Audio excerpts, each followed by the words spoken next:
வணக்கம், good morning, happy morning, wonderful morning. இந்த எக்கனாமிக்ஸில் முதல்ல என்ன சொல்லுவாங்கன்னா, கேபிட்டல் அப்படிங்கிறது ரொம்ப இம்பார்ட்டண்ட், லேபருங்கிறதும் ரொம்ப இம்பார்ட்டண்ட். இந்த கேபிட்டலுக்கும் லேபருக்கும் இருக்கிற ஈக்குவேஷன் தான் யார் பணக்காரன், யார் ஏழை அப்படிங்கிறத டிஃபரன்ஸ் ஆகும். வேலை செய்யறதுக்கு ஆள் கம்மி ஆயிட்டாங்கன்னா, லேபர் டிமாண்டு ஜாஸ்தி ஆகிடும், கேபிட்டலோட பவர் குறைஞ்சிரும். அதே சமயத்தில் வேலை செய்யறதுக்கு ஆள் நிறைய பேர் இருந்தாங்கன்னா, கேபிட்டலோட டிமாண்டு ஜாஸ்தி ஆகிடும், லேபரோட டிமாண்டு குறையும், கேபிட்டலுக்கு ரிட்டர்ன் ஜாஸ்தியாக இருக்கும். கிளாசிக்காக எப்படி பார்க்கலான்னா, ஐடி இண்டஸ்ட்ரியில் பார்க்கலாம். ஒரிஜினலாக அந்த காலத்தில் ஐடி இண்டஸ்ட்ரியில் சம்பளம் ரொம்ப ஜாஸ்தி. ஐடிக்கு போயிட்டா ஆள் ஸ்டேபிள் ஆகிட்டான் அப்படின்னு நம்புறது. 2012-13 வரைக்கும் எப்படியாவது ஐடியில் ஆளை பிடிச்சின்னு போயிட்டாங்கன்னா பையன் செட்டில் ஆகிட்டான் அப்படின்னு நம்புவாங்க. பொண்ணுங்கள்லாம் ஈஸியாக கிடச்சின்னு இருந்தது, ஆளுங்களுக்கு ஈஸியாக மேலே ஏறிக்கிட்டே இருந்தாங்க. என்னாச்சு, நம்ம சும்மா இருக்க மாட்டோம். 10 இன்ஜினியரிங் இருந்த காலேஜ் இடத்துல 250 இன்ஜினியரிங் காலேஜ் ஆக்கினோம். அப்புறம் 500 இன்ஜினியரிங் காலேஜ் ஆக்கினீங்க. அப்படியே மீனை பிடிக்கிற மாதிரி ஆளுங்களை பிடிச்சி ஐடியில் தள்ளணும். லேபர் ஜாஸ்தி ஆகிடுச்சு, கேபிட்டலுக்கு ஒரே குசி. ஏன்னா இவ்வளோ லேபர் இருக்காம்பா, அதனால் ஆளுங்களை டைட் பண்ணி சம்பளத்தை கம்மி பண்ணாங்க. 2005 ஸ்டார்டிங் பே என்ன இருந்ததோ அதே ஸ்டார்டிங் பே தான் இன்றைக்கும். அன்றைக்கி ஒரு இன்ஜினியருக்கு 25,000 ஸ்டார்டிங் பே கிடச்சா இன்றைக்கும் ஏறத்தாழ 25,000-30,000 தான். ஏதோ ஒரு ஆளுக்கு பெருசாக சம்பளம் கிடச்சி கூகுளுக்கு போயிட்டாங்கிறத மட்டும் படம் காட்டாதீங்க. ஆவரேஜ் இன்ஜினியருக்கு இவ்வளோதான் சம்பளம். அன்றைக்கி தங்கம் 300 ஒரு கிலோ, ஒரு கிராம் இருந்தது. இன்றைக்கி தங்கம் 15,000 ஒரு கிராம் இருக்குது. ஸோ தங்கத்தில் பார்த்தீங்கன்னா வேல்யூ ஆஃப் லேபர் எவ்வளோ குறைஞ்சிருக்குன்னு உங்களுக்கு தெரியும். அதனால் கேபிட்டலுக்கு எவ்வளோ இம்பார்ட்டண்ட்டுன்னு தெரியும். டாட்டா கம்பெனியில் எவ்வளோ டிவிடெண்ட்டாக கொட்டி மற்ற கம்பெனிக்கு போகிறதுங்கிறதையும் நம்ம பார்த்துருக்கோம். இருக்கிறதுலையே நியாயங்கிறதுனால அவன் பேரை சொன்னேன். பல பேர் பல கோடிகளை இதில் சம்பாதிச்சிருக்கிறாங்க. இந்த பேலன்ஸை பற்றி தான் நான் உங்களுக்கு புரிய வைக்கணும். எந்த இடத்துல எந்த பேலன்ஸ் ஸ்ட்ராங்காக இருக்குதுன்னு நீங்கள் பார்த்தீங்கன்னா தான் உங்கள் வாழ்க்கை நல்லாயிருக்கும். இப்போ நீங்கள் ஐடி இண்டஸ்ட்ரியில் மாட்டிக்கிட்டிங்கன்னா வேஜ் ஆர்பிட்ராஜில் உங்களது ரொம்ப கம்மியாக இருக்கும். அமெரிக்காவுக்கு ஓடினா கூட $4,000-5,000 மேலே கிடைக்காது. ரொம்ப லக்கியாக இருந்தீங்கன்னா $100,000 கிடைக்கும். அதில் $30,000-40,000 டேக்ஸுக்கு போயிடும். கையில் $5,000 தான் மிஞ்சும். அப்படின்னா என்ன அர்த்தம்னா, the best of its days பின்னாடி போயிடுச்சுன்னு அர்த்தம். இன்றைக்கி ஒரு நோட்டீஸ் பார்த்தேன். இந்த வருஷத்தில் மேக்ஸிமம் லே ஆஃபே ஐடி இண்டஸ்ட்ரியில் தான் இருக்குதுன்னு. இது எது காட்டுதுன்னா, நம்மளுக்கு லேபருக்கும் கேபிட்டலுக்கும் இருக்கிற டிஃப்ரென்ஸ் காட்டுது. அப்போது இது மாதிரி இருக்கிறச்ச நீங்கள் என்ன பண்ண முடியும், இந்த ப்ராப்ளம்லேருந்து எப்படி தப்பிக்க முடியும், ஏன் இது மாதிரி ஒரு சுச்சுவேஷன் வருது, இதுலேருந்து நம்ம எப்படி வெளியில் வரலாம் அப்படிங்கிறது ரொம்ப இம்பார்ட்டண்ட்டான நியூஸாக போயிடுது. எல்லாருக்கும் பரப்பில் ஒரு இம்பார்ட்டண்ட்டு கேபிட்டல் கிடைக்கிது. அந்த கேபிட்டல் ரஃப்பாக எல்லாருக்கும் சேமாக இருக்கும்னு அவசியம் கிடையாது. தலையெழுத்தை பொறுத்து இருக்குது. அதாவது எல்லாருக்கும் கிடைக்கிற கேபிட்டல் டைம் அப்படிங்கிறது. இந்த உலகத்தில் நம்மளுக்கு இருக்கிற டைம் லிமிட்டட். ஆனால் எக்ஸாக்டாக நாளைக்கு எவ்வளோ நேரம் டைமுங்கிறது நம்மளுக்கு தெரியாது. பட் எல்லாருக்கும் டைம் கிடைக்கும். அதை நீங்கள் உடம்புங்கிறது ஒரு வெஹிக்கிள். அந்த உடம்பை நீங்கள் எப்படி பார்த்துக்கிறீங்க அப்படிங்கிறத பொறுத்து வச்சு தான் உங்கள் டைமை டிட்டர்மின் பண்ண முடியும். ரீசெண்டாக ஒரு ஸ்டடி பார்த்தேன். ரெகுலராக சின்ன வயசில் டென்னிஸ் ஆடினவங்களுக்கு ஒரு 60 வயசு வரைக்கும் டென்னிஸ் ஆடிருந்தாங்கன்னா, டென்னிஸ் பிளேயர்ஸ் நார்மலாக அடல்ட்ஸ் மற்றவங்களோட ஆவரேஜாக 8 வருஷம் ஜாஸ்தி இருக்காங்க அப்படின்னு ஒரு ரிசர்ச் சொல்லுது.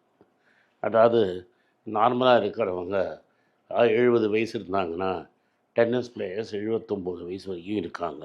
ஸோ டென்னிஸுங்கிறது அந்த எக்ஸசைஸ் கொடுத்து ஹார்ட்டை அவ்வளோ ஸ்ட்ராங்காக வச்சுருக்குங்கிறத நம்ம புரிஞ்சுக்கணும். இது ஒரு இம்பார்ட்டண்ட் இன்சைட். அப்படின்னா என்னென்னா, நம்ம உடம்பை நல்லா பார்த்துக்கிட்டோன்னா நம்மளுக்கு இந்த பிளானெட்டில் ஜாஸ்தி டைம் கிடைக்கும். டைம் தான் இருக்கிறதுலையே பெரிய கேபிட்டல். ஸோ எனக்கும் அந்த டைம் தான், உங்களுக்கும் அதே 24 மணி நேரம் டைம் தான்.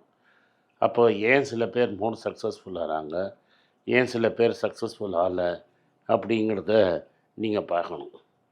ஏன் சில பேர் மோர் சக்ஸஸ்ஃபுல் ஆகிறாங்கன்னா, அவங்க டைமை பெட்டராக யூஸ் பண்ணுறாங்க.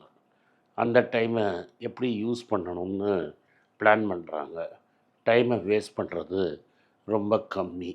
அதனால் they are able to squeeze more out of that time. அப்படின்னா ஒரு எலிஜிபிளத்தை பிழிஞ்சு சக்கையை மட்டும் தூக்கி போடுற மாதிரி டைமை மேக்ஸிமமாக யூஸ் பண்ணுறாங்க.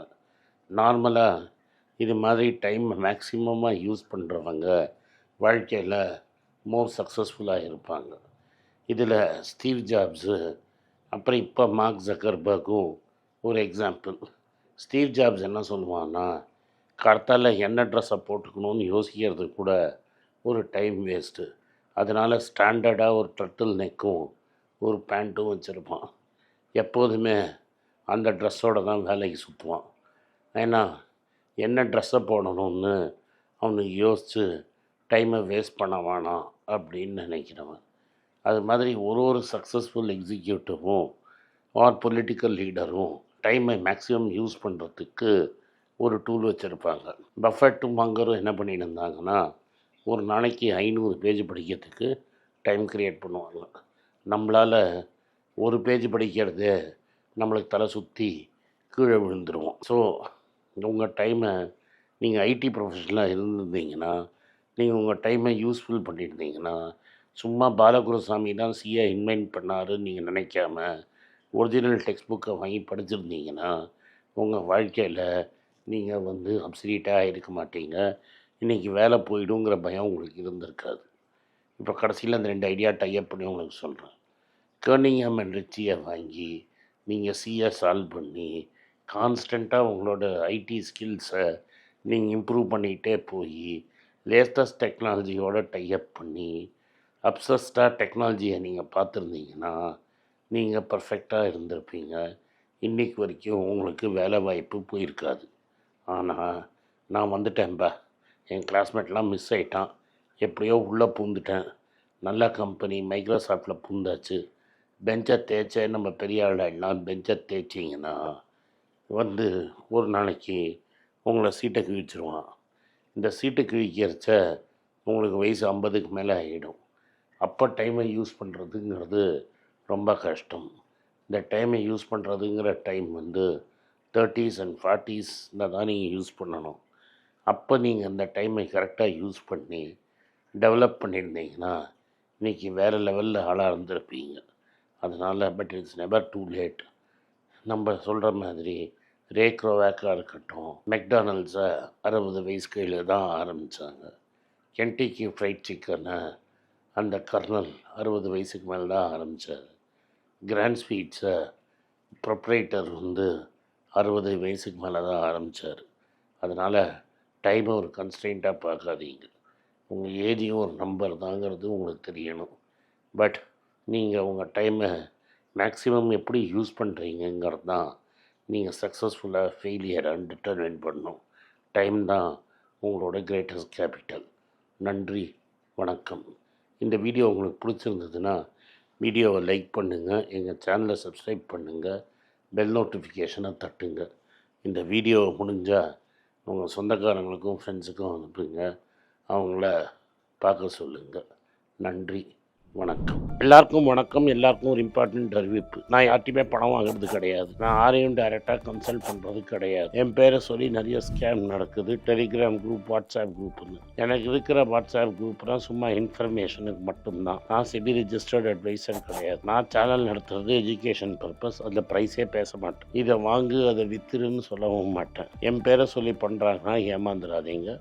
நன்றி, வணக்கம். எல்லாருக்கும் வணக்கம். குழந்தைங்களுக்காக ஃபைனான்ஷியல் லிட்ரஸி, மணி ஃபார் நத்திங்னு 2வது பார்ட்டு. அண்ட் இதில் செக் எழுதுறது எப்படி, டெபாசிட் ஸ்லிப் எழுதுறது எப்படி, பணம் எப்படி வந்தது, பார்ட்டர்லேருந்து டிமானிட்டைசேஷன் வரைக்கும் எல்லாத்தையும் கவர் பண்ணியிருக்கோம். உங்கள் குழந்தைங்க அப் டு ஏஜ் 10-12க்கு ரொம்ப யூஸ்ஃபுல்லாக இருக்கும். இந்த புக் இப்போதைக்கு ஒரு ஸ்பெஷல் ப்ரைஸில் 450 ரூபாய்க்கு கொடுக்குறோம். இதை யூஸ் பண்ணிக்கங்க. நன்றி, வணக்கம். moneypage.com வெப்சைட்டை சப்ஸ்கிரைப் பண்ணுங்கள். ஒரு வாரத்துக்கு 4 ப்ரீமியம் ஆர்டிக்கலும் ஃப்ரீ ஆர்டிகல்ஸ் ஒரு 10லேருந்து 15 நாங்கள் போடுறோம். இது சப்ஸ்கிரிப்ஷன் ஒரு மாதத்துக்கு 99 ரூபா தான். இங்கே சொல்கிற கான்செப்ட்ஸை கிரேட்டாக எக்ஸ்பேண்ட் பண்ணி போடுறோம். நீங்கள் படிச்சிங்கன்னா உங்களுக்கு யூஸ்ஃபுல்லாக இருக்கும். நன்றி, வணக்கம். வணக்கம்.